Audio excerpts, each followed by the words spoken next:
In a bustling luxury car dealership, where sleek Porsches gleamed under bright lights, a salesman thought he had the upper hand when a modestly dressed black woman walked in. His assumptions led him down a dangerous path. What he didn't know was that she wasn't just a customer. She was the game changer he'd never see coming. The air inside the Porsche dealership was thick with the scent of leather and fresh polish. The showroom glimmered under overhead lighting, each car a masterpiece of engineering and opulence. Behind the glossy facade, however, simmered a current of exclusivity, one that often went unspoken but was deeply felt by those who didn't seem to fit the mold. Sophia Reed stepped through the glass doors, her quiet confidence contrasting sharply with her simple attire. Her dark curls framed her face, and her understated beige blazer and jeans suggested practicality rather than extravagance. Yet, her presence was magnetic. She walked with an air of purpose, the click of her heels faint against the marble floor. Behind the reception desk, Bradley Matthews, the dealership's top salesman, spotted her immediately. His sharp blue suit and slick-back hair gave him the aura of a man who thrived on high commissions.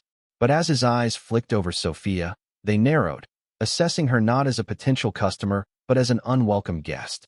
"Good afternoon," Sophia greeted with a warm smile, her tone polite yet firm. "I'm here to see the new Porsche 911. Bradley barely concealed his disdain. His smile was tight, more a smirk than a gesture of courtesy. "Ah, the 911, he said, his voice dripping with condescension. "It's a very exclusive model. Perhaps you'd like to take a look at some of our certified pre-owned options instead." Sophia's brow arched slightly, but she kept her composure. "No, thank you. I'm specifically interested in the 911. Bradley hesitated, his professional mask slipping for a fraction of a second. "Well," he began, as though speaking to a child, "the 911 starts at around $140,000. Of course, that's before customizations." Sophia's gaze remained steady, unflinching. "I'm aware of the cost." "Of course," Bradley replied, his smile widening in mock understanding. "Well, I'm afraid our policy requires a deposit before we allow test drives for high-performance vehicles." Sophia tilted her head slightly, her lips pressing into a thin line. "I see. And is that policy applied to all customers, or just me?" Bradley's laugh was nervous. His eyes darted briefly to the glass doors, as if hoping for a more appropriate customer to enter and save him. "Oh, it's standard, of course," he said, his tone unconvincing. "But, we do have to insure." "Don't worry," Sophia interrupted, her voice as smooth as silk, but with an edge sharp enough to cut through Bradley's excuses. "I'll take care of the deposit." The tension was palpable. Bradley was clearly flustered, not expecting her calm persistence. He glanced around, then leaned slightly closer, lowering his voice as though sharing a secret. "Perhaps I could recommend something a little more realistic?"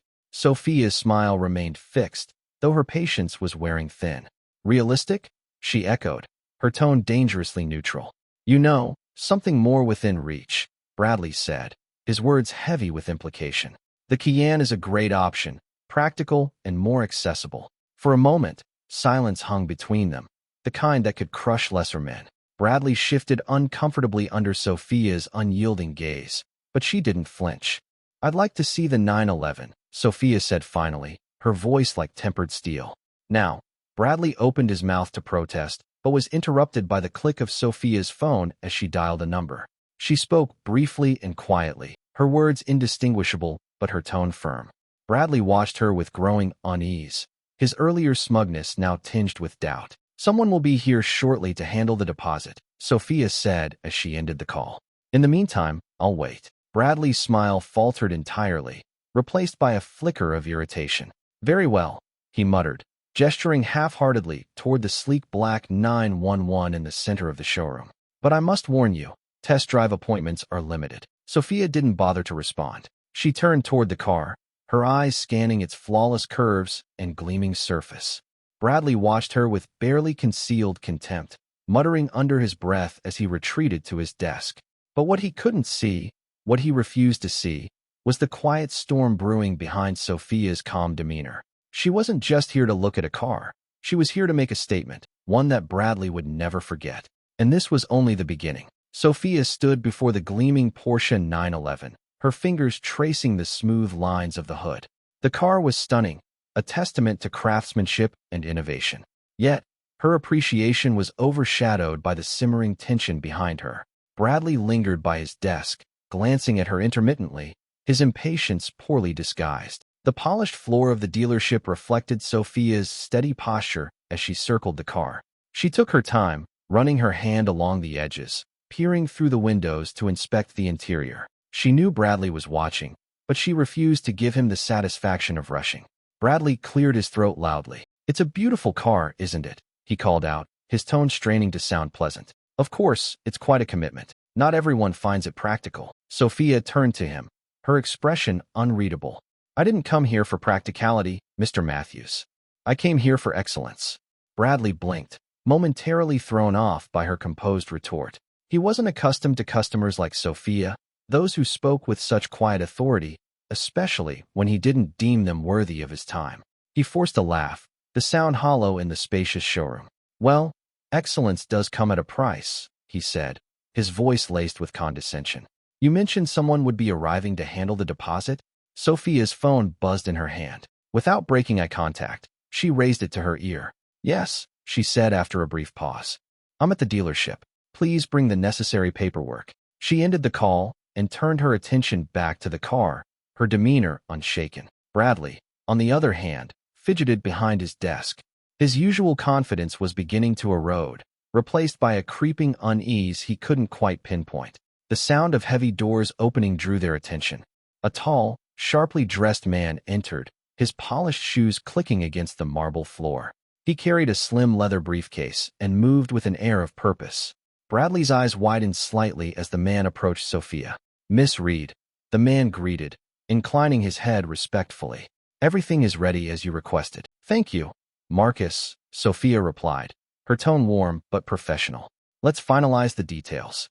Bradley's mouth opened slightly in disbelief. The man, clearly not a subordinate, handed Sophia a folder containing a set of documents. She reviewed them briefly, her eyes scanning the text with practiced efficiency. Bradley watched the exchange, his confusion growing. "Who is this woman?" "I'll need your assistance in transferring the funds," Marcus said, pulling out a sleek tablet from his briefcase. Sophia nodded, and the two stepped aside to discuss the transaction in hushed tones. Bradley approached hesitantly, his earlier smugness replaced by cautious curiosity. "Miss Reed," he began, his tone suddenly polite. "I didn't realize you had additional support." Sophia looked up from the tablet, her gaze cool. "Support?" she echoed, her voice carrying a faint edge. Bradley hesitated, realizing too late the implication of his words. "I mean, it's good to see you're prepared. These cars are an investment, one I'm fully capable of handling," Sophia finished for him.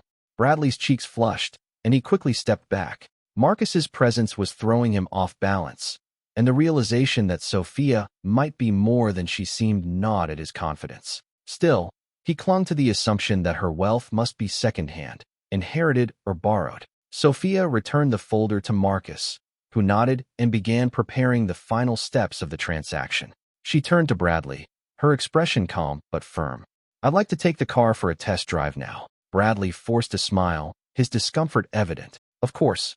I'll just need to, verify a few details." "Feel free," Sophia said, her words carrying a weight that silenced further objections. As Bradley retreated to his desk, fumbling with his computer, Sophia exchanged a glance with Marcus. "Let him squirm a little longer," she said quietly, a small smile playing at her lips. Minutes later, Bradley returned, his expression stiff. "It seems everything checks out," he said reluctantly. "Shall I retrieve the keys?" "Yes, you shall," Sophia replied evenly. Bradley turned and walked briskly toward the back office, his jaw clenched. The moment he was out of sight, Marcus leaned closer to Sophia. "Would you like me to handle him now, Miss Reed?" Sophia shook her head, her gaze fixed on the car. "Not yet. Let's see how far he digs his own grave." Marcus chuckled softly, his admiration for Sophia evident. "As you wish." When Bradley returned with the keys, his strained smile barely hid the frustration boiling beneath. He handed them to Sophia with a stiffness that bordered on resentment. "I'll accompany you for the test drive," he said, his tone clipped. Sophia took the keys without a word, turning toward the car with an air of authority that left Bradley trailing behind like an afterthought. As she slid into the driver's seat, the engine roared to life, its deep growl reverberating through the showroom. Bradley climbed into the passenger seat, his unease growing with each passing second. He was beginning to realize that this test drive might not end the way he expected, and Sophia intended to make sure of it. The engine's growl filled the confined space of the showroom, a sound both powerful and intoxicating. Sophia rested her hands on the leather steering wheel, letting her fingers glide over its flawless texture. Her expression was serene, but her mind was anything but. Every second with Bradley added fuel to the quiet storm brewing inside her. Bradley awkwardly adjusted himself in the passenger seat, his stiff demeanor a far cry from the confidence he had exuded earlier. His unease was evident in the way he avoided Sophia's gaze, instead focusing on the controls. This model comes with a twin-turbo flat-six engine, he began, his tone robotic. It's capable of. I'm familiar with the specs, Sophia interrupted smoothly, her eyes fixed on the road ahead. She adjusted the seat and mirrors with the precision of someone who had done this many times before. Let's get started, shall we? Without waiting for a response, Sophia pressed the accelerator and the car leaped forward. The sensation was exhilarating, a perfect blend of speed and control. Bradley instinctively gripped the edge of his seat, his composure faltering. The streets outside the dealership were busy, but Sophia navigated them with practiced ease. The Porsche glided through traffic, its engine purring like a well-fed predator. Bradley attempted to regain his footing, forcing a smile that looked more like a grimace. "You seem comfortable behind the wheel," he said, his voice tight. "Have you driven a car like this before?" Sophia's lips curved into a faint smile. "I own a few high-performance vehicles," she replied casually. "Though I must admit, this one handles exceptionally well." Bradley blinked, momentarily at a loss for words. "I see," he muttered, though his tone suggested he didn't see at all. His assumptions about Sophia were unraveling with every passing second, and it left him scrambling for footing. The car reached an open stretch of road, and Sophia pressed the accelerator harder. The engine roared, and the scenery blurred as the Porsche surged forward. Bradley's knuckles whitened as he gripped the door handle, his attempt at nonchalance dissolving into thinly veiled panic. "You, might want to slow down a bit," he stammered, his voice betraying his nerves. "The handling can be tricky at higher speeds." Sophia didn't respond immediately. Instead, she took a sharp turn with flawless precision, the tires hugging the road like a second skin. The thrill of the drive was electric, coursing through her veins. It was a reminder of why she had fallen in love with cars in the first place. The freedom, the power, the control. Finally, she glanced at Bradley, her calm gaze meeting his frantic one. "You don't trust me to handle this car, do you?" Bradley forced a laugh, though it came out strained. "It's not that. It's just, well, these cars aren't for everyone. They require a certain level of experience." Sophia's smile didn't reach her eyes. "Experience I've apparently demonstrated in the last 10 minutes? Bradley's mouth opened and closed like a fish out of water. "I didn't mean, save it," Sophia said, her voice firm but not unkind. "I've encountered men like you before, Bradley. Quick to judge, slow to listen." Bradley flushed deeply, his discomfort palpable. The rest of the ride was marked by tense silence, broken only by the sound of the engine and the occasional directions from Bradley as they looped back toward the dealership.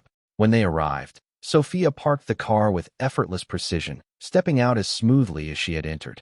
Bradley stumbled out after her, his usual swagger completely absent. Marcus was waiting by the showroom doors, his expression unreadable as he watched Sophia approach. "How was the test drive, Miss Reed?" he asked. "Exceptional," Sophia replied, handing him the keys. Her tone was light, but there was a sharpness beneath it. "The car is as impressive as I expected."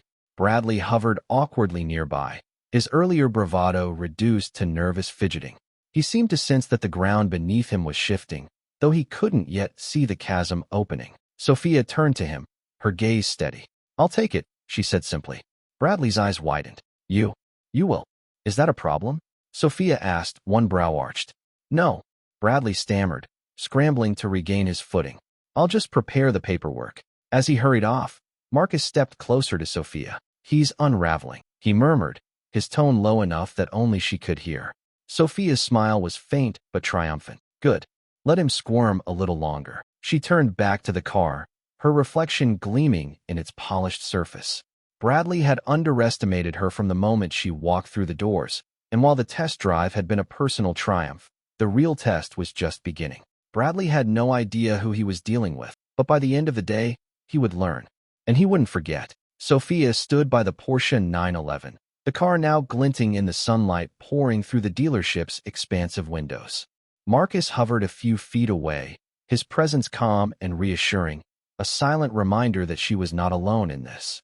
Bradley returned moments later, a thick folder in hand. His earlier swagger had given way to a nervous, almost mechanical efficiency. He set the folder down on a glass table in the showroom, gesturing for Sophia to sit. "If you'll just sign here and initial these sections, we can finalize the sale," Bradley said, his voice overly bright but strained at the edges. Sophia didn't move. Instead, she studied him for a long moment, her expression inscrutable. "Before I sign anything, Bradley," she began, her voice smooth but firm, "I'd like to clarify something." Bradley froze, the pen he had been holding suspended in midair. "Clarify," he echoed, his tone uncertain. Sophia leaned forward slightly, resting her hands on the table. "Yes," she said. "From the moment I walked in, you've treated me as though I didn't belong here. You questioned my ability to afford this car, suggested I look at more realistic options, and made assumptions about me without knowing anything about who I am." Bradley's face reddened, and he opened his mouth to protest, but Sophia held up a hand, silencing him. "I'm not finished," she said sharply. "You see, I've encountered attitudes like yours before, dismissive, condescending, and rooted in prejudice. But what you failed to realize, Bradley, is that I am not the kind of person who tolerates such behavior." The silence in the showroom was deafening. Other employees had stopped what they were doing, their eyes darting between Sophia and Bradley. Marcus remained composed, his gaze fixed firmly on Sophia, ready to step in if needed. Bradley swallowed hard, his bravado now completely shattered. "Miss Reed, I didn't mean." "Let me save you the trouble," Sophia interrupted, her voice cold as steel. "You assumed that because I walked in here dressed modestly and without an entourage, I couldn't possibly afford a car like this.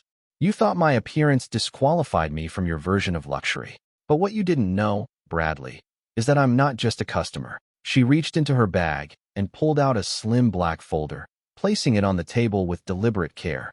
The gold emblem embossed on the cover caught the light, and Bradley's eyes widened in recognition. He stammered, but no words came out. Sophia opened the folder and slid a document across the table toward him. "This," she said, tapping the paper with her manicured finger, "is proof of my stake in this dealership. I'm not just buying this car. I partially own the brand that makes it." Bradley's face drained of color. He stared at the document as though it might burn him, his mind racing to process the implications. "Marcus," Sophia said without turning, "would you mind explaining my role to Mr. Matthews?" Marcus stepped forward, his expression neutral but his tone firm. "Miss Reed is a significant investor in the luxury automotive industry. Her contributions have helped develop the very cars you sell here, including this Porsche 911. The weight of Marcus's words settled heavily in the air. Bradley's mouth opened and closed, his usual smooth demeanor reduced to a panicked mess. I didn't know," he finally managed, his voice barely above a whisper. Sophia's eyes bore into him. "That's the point, Bradley. You didn't know? And yet, you felt entitled to treat me as though I didn't belong. How many others have you dismissed in the same way? How many customers have you lost because of your ignorance and arrogance?" I can explain," Bradley stammered, desperation creeping into his voice. Sophia raised a hand to stop him. Don't bother. Your actions speak louder than any excuse you could offer." She stood, her movements slow and deliberate, as though savoring the moment. "I'll be filing a formal complaint about your behavior," she said. "Not just here at the dealership, but with corporate. Discrimination of any kind is unacceptable, and I intend to make sure it's addressed." Bradley's face crumpled. "Please, Miss Reed. I made a mistake. It won't happen again." Sophia's gaze softened slightly, though her resolve remained unshaken. "I hope you mean that, Bradley. Because if you don't learn from this, you'll find yourself in a position where no apology will save you." She turned to Marcus, her voice losing its edge. "Marcus, please finalize the purchase with one of the junior salespeople. I believe a young woman named Emily assisted me earlier with directions. She was polite and professional." Marcus nodded. "Of course, Miss Reed." Sophia walked toward the car, pausing briefly as she reached the door. She glanced over her shoulder at Bradley, who stood frozen, his expression a mix of shame and regret. "Thank you for the test drive, Bradley," she said, her tone carrying a hint of irony. It was enlightening.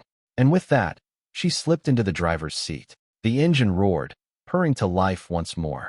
As she drove off, the weight of her words lingered in the showroom, a lesson etched into the air. Bradley remained where he stood, his head bowed. He knew his career at the dealership was likely over, but the sting of humiliation and regret would stay with him far longer. The dealership was eerily quiet in the hours following Sophia's departure.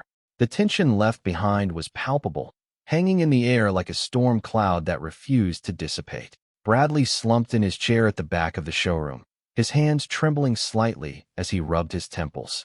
His carefully cultivated facade of confidence had crumbled, leaving only the harsh reality of his actions. The sound of approaching footsteps broke the silence. Bradley looked up to see Mr. Harris, the general manager of the dealership, striding toward him. Harris was a stern man in his late 50s, his graying hair neatly combed, and his sharp suit a testament to his attention to detail. His expression was unreadable, but the tight set of his jaw hinted at his displeasure. "Bradley," Harris began, his voice measured but firm, "step into my office." Now, Bradley felt a cold knot form in his stomach. He rose shakily to his feet, following Harris down the corridor to the glass-walled office at the rear of the dealership. Once inside, Harris closed the door with a decisive click and gestured for Bradley to sit. Bradley obeyed, his palms clammy as he perched on the edge of the chair. Harris remained standing, his arms crossed over his chest as he stared down at the younger man. "Do you have any idea who you just disrespected?" Harris asked, his voice low and dangerous. Bradley swallowed hard, struggling to find the right words. "I didn't know who she was," he admitted, his voice barely above a whisper. You thought?"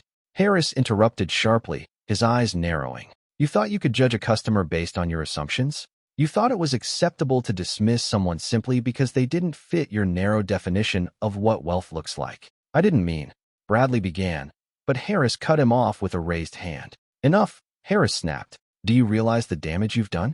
Miss Reed isn't just a significant investor. She has the ear of corporate leadership. She could have your job, and mine, if she chose to escalate this further." Bradley's face turned a deep shade of red. "I'll apologize to her," he said quickly. "I'll make it right." Harris let out a bitter laugh. "Do you honestly think an apology will fix this? This isn't just about one incident, Bradley. It's about a pattern of behavior. I've received complaints about your attitude before, but this crosses the line." The weight of Harris's words hit Bradley like a punch to the gut. He opened his mouth to protest, but found he had no defense.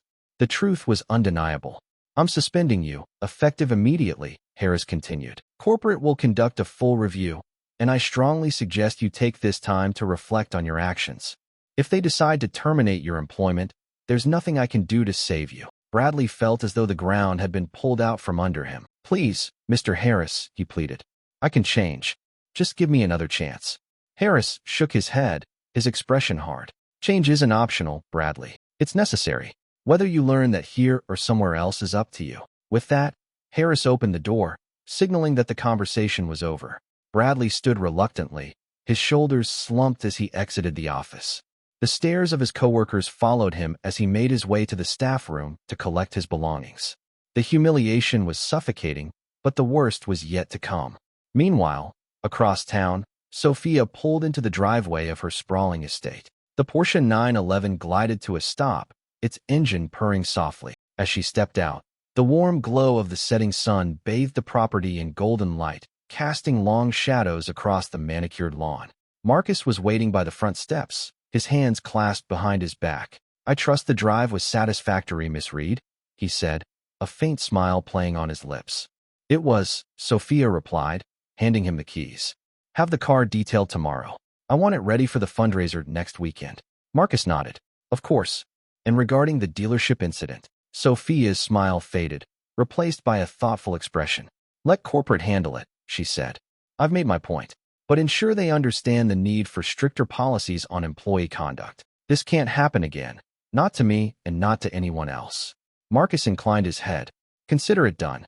As Sophia ascended the steps to her home, she paused, glancing back at the car. The day had been taxing, but it had also reaffirmed her commitment to challenging the biases she encountered. Bradley's actions were a symptom of a larger problem, one she was determined to confront. Inside the dealership, Bradley sat in his car in the employee parking lot, staring blankly at the steering wheel. His mind replayed the events of the day over and over, each memory sharper than the last. He knew his career was hanging by a thread, and the realization was almost too much to bear. Sophia, however, was at peace. She had faced prejudice head-on and emerged stronger, her dignity intact. As she settled into her home that evening, she allowed herself a moment of quiet satisfaction. The battle had been won, but the war for equality and respect was far from over, and Sophia Reed was just getting started. The next morning, the Porsche dealership buzzed with subdued tension. Employees whispered in hushed tones, their eyes darting toward the glass-walled office where Harris sat, his phone pressed to his ear. The fallout from Sophia Reed's visit had spread quickly. Though no one knew every detail, the key facts were enough to ignite speculation. Bradley's absence was conspicuous. His desk sat empty, his belongings hastily cleared out after his suspension the day before. For some, his downfall came as a surprise. For others, it was long overdue. Across town, Sophia sat in her sunlit study, her laptop opened to a detailed report from Marcus. The document outlined not just Bradley's actions, but a troubling pattern within the dealership's customer service history. Sophia's eyes scanned the data, her lips pressing into a thin line. "Marcus," she said without looking up, "how long has this been going on?"